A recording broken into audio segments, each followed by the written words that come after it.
I think this thing's going. My kitten's looking at me. She's giving me the evil eyes because it's getting towards dinner. And we're having another segment here. The sad part is it's Tara, the unloved Silverado truck. That's the bad side. That was the side with the big rust holes. That's the color, the fender. That was the fender that was on her. We have the new rocker on. We have the cab corner basically bolted on there. We have it taped so it doesn't pick up moisture. Up here in the Northeast, we get a lot of moisture at night, especially when the dew point goes up and down. We're scraping a lot of the rust off. We're going to fix the frame. So this is how she's going to be for a couple of weeks yet. This side's going to come apart probably next week. We're getting another door. This one's quite rotted on the bottom.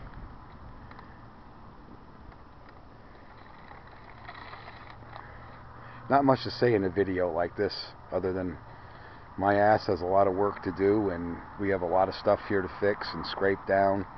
We were trying to get the back bumper off. They're a nightmare. Snap bolts, broken bolts, had to cut bolts, and it's still not off. And then we're going to get new spring hangers. I just ordered those. 50 bucks a pop. Front, rear. She can't go back together like this. I mean, maybe temporarily, but the spring hangers can go on later. They can do that with the body on. They're used to, they just cut the rivets off. The gas tank's got to come down. Original fuel line, new fuel line's all rust, or brake line is all rusted. I'm tired. This puppy she wore me out. She really did. We ripped the bumpers off today, or tried to. We ripped the bed off.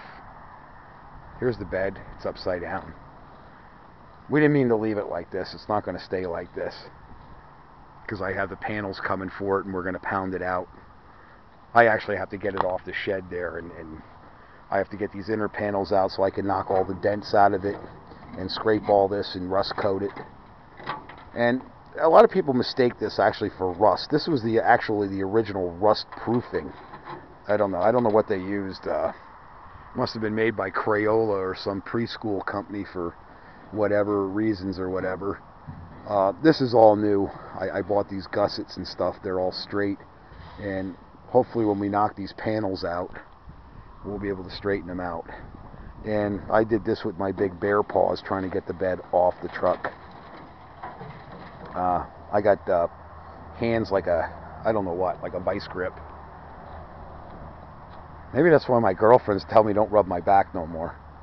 That's all. I'm only kidding. So we're getting a new fuel tank shield, new fuel tank straps, and we're going to scrape a lot of that down, and if not, we're going to weld in parts. There's only so much you can do with this, but getting these shock mounts and stuff before they just totally disintegrated, getting this factory bullshit that's helping eat the paint, it's too acidic. Whatever it was too acidic, and a lot of the Rust-Oleum stuff is like that. I'm even apprehensive about using that bed liner stuff for the application. I haven't used that. I've just usually used the POR mixed with the Sure-Krill, and I wanted to put the bed liner stuff. I'm figuring that it's going to dry maybe hard. I have it underneath here. That's how the bed liner stuff, and it dries nice and hard, but I don't know. See, I got to use it in here too. That's all going to get that bed liner stuff and primer. We're going down and we're getting another can of epoxy primer on Monday. Tomorrow's Sunday, so there's nothing I can do. But I use an epoxy primer on that stuff after it's all scraped down, and then I spray the whole damn thing.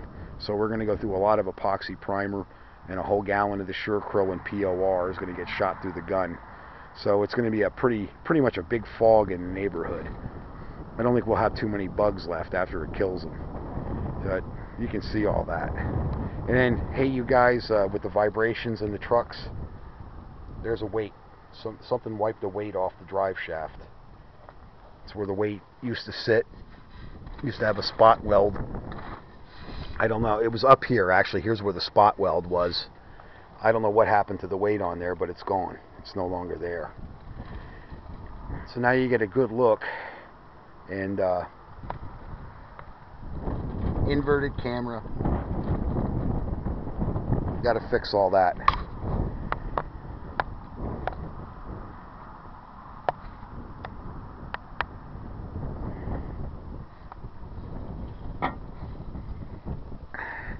Nothing like dented up doors. Hopefully you people will get the message that I didn't talk a lot during this video and give you a lot of bullshit.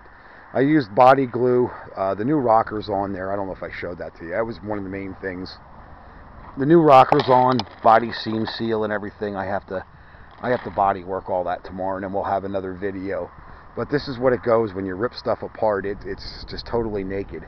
I think the truck is, the poor thing is blushing. And that is really something to look at when you see a truck just down to its nothing like that, like it came out of a junkyard. But basically that's what it was. I'm not going to drive anything like that. It's going to get fixed. It's going to be all right and tight. And eventually next year we're going to get the bushings done up in the front end up there. So anybody you have these Silverados, you want to donate one here and see it grow into something instead of go to the car crusher, especially if it was your favorite truck and it's just beyond you, I'll take it. I'll gladly accept it. I'll even try to drive out and come get it. We'll try to do something. But if you want to see these trucks live, they were the first of the modern era truck. After the bench seat type of pickup truck that was just made for Dad and nobody else other than Dad and the gardener or whoever was doing chores. These were the first of the executive class trucks, so I think they deserve a lot of respect, and I hope you respect what the video is about, that these things are a piece of history, especially these beginning years from 99 to 2003, the 3-door trucks, the 4-door trucks. They're a piece of history, a piece of American history, and that's why I'm painting it up fancy and hoping people appreciate it. So that's why I said, if you have one, I'll accept it here. Bring it here, tow it here. I don't care how we get it here, but if you want to see your truck live on and it's just beyond you to fix the damn thing, they are a lot of work. This is a lot of work, but that's why I sound so tired in the video. I'm not down, I'm not depressed, I'm not suicidal, I'm not homicidal, I'm just worn out from working on her. And if she's got so much more work, I got to scrape all that bullshit off of her, and I got to go get plate metal, and half the places around here, they got half of one thing and a dozen of another things you don't want, just nothing that you do want. It's a real farce around here, just try to find what you want. So hope you enjoyed it, and as you can see, she's being loved again.